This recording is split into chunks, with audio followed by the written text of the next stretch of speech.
Mafia है। योगी खुद mafia है। 80 केस इनके ऊपर था।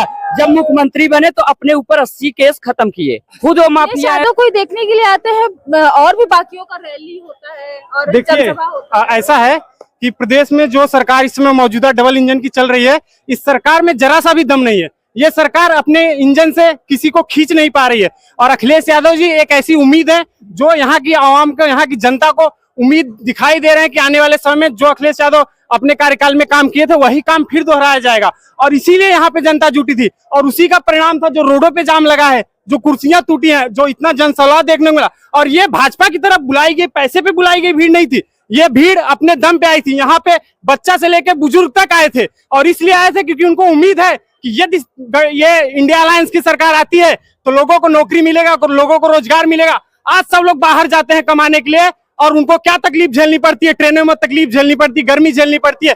लेकिन यहाँ पे इंडिया अलायंस की सरकार आएगी।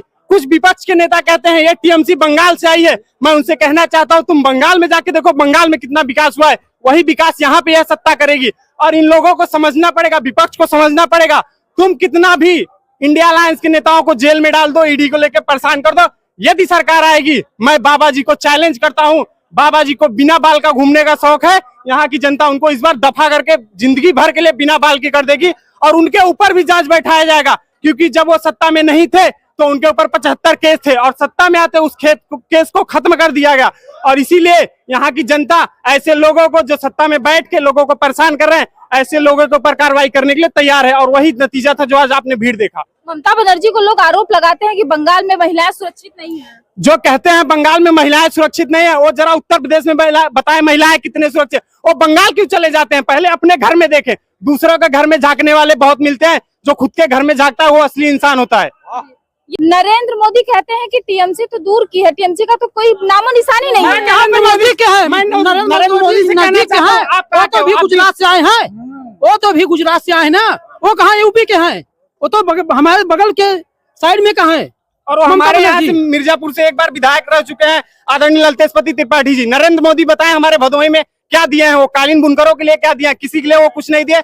यहाँ आके सिर्फ लिखा लिखा रटा रटा 10 साल हो गया। 10 साल हो गया। कोई गरीब कह दे कि हमारा झोपड़ी से जो है कि हमारा कोई छोटा सा घर बना हो, कोई भी गरीब बोले तो फिर हम जो आप बोलोगे मैं उभारूंगा।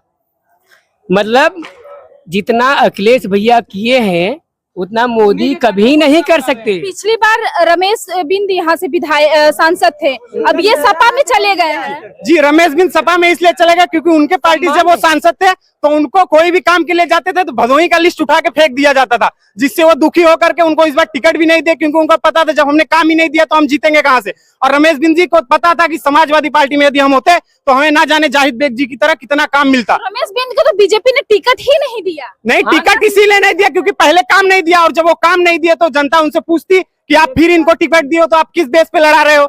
उनसे ये भी तो सवाल करती आप इनको किस बेस पे लड़ा रहे हो। भाई से पूछो। हम बता रहे हैं ऐसा है, यहाँ पे भदोही जिले में सब मिला जुला के जय अखिलेश, ठीक, जय समाजवाद, ठीक, जय अखिलेश, तय ललितेश, जय टीएमसी।